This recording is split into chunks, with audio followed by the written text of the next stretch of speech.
with Amy from Hippocratic AI. Can you tell us a little bit about how you got into health tech? Yeah, absolutely. So I was in the traditional hospital space. I was a director of women's and infants and oncology, and got invited actually to serve on the Nurse Advisory Council for Hippocratic.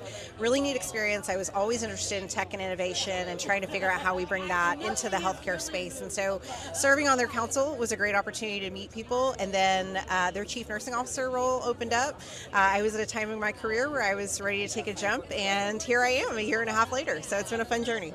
Okay, now I gotta ask, how did you get invited to be on this? Yeah, I'll tell you, networking is so key, right? Finding those mentors, talking to people, going to events like this, and just introducing yourself to people. Because I'll tell you, the individual who recruited me to the Nurse Advisory Council, we'd only met a couple of times, but we had served on a panel together, had some great conversations there, and then she ended up turning around and saying, I think you'd be a really great fit for this. And so I always tell nurses, you never know who you're going to meet, who you're going to introduce yourself to, that can lead you to your next career move, and that's why it's so important to attend things like this, figure out, even if it's just in your community, if you can't make the jump to go to a conference that's out of your state, going to networking events with professional associations and figuring out how to get involved. I've been doing that since the very beginning of my career, and so many of the roles that I've held have been because of mentors and people that I've found in my network.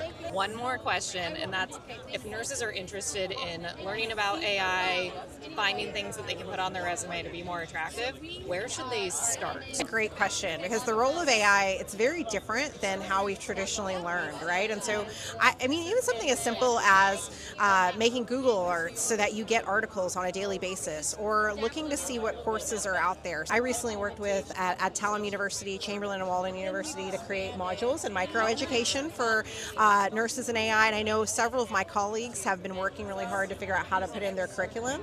So I think just getting starting to read articles, because here's the thing, AI is changing so quickly that we as nurses have to take on the onus of learning this, right? Like we can of course learn through our organizations, but I always encourage nurses to be curious, to lean into those conversations, and taking those types of certifications, even just taking a simple course online, is a great way to start, just to get yourself familiar with terminology, and using things like ChatGPT, all of these large language models, and just getting yourself familiar with that. The more you lean into that, the more you lean into the usage and figure that out, I think the less fear we're going to have as nurses, because I think one of the great themes here at this conference has been the conversation around, you're not going to replace clinicians, and I believe very strongly that that is the case, but you are going to be able to figure out how we augment and how we redesign nursing. And I don't think any of us would disagree with the fact that nursing does need to be redesigned, because the current state is just unsustainable, right? So how do we use technology, and how do we co-design with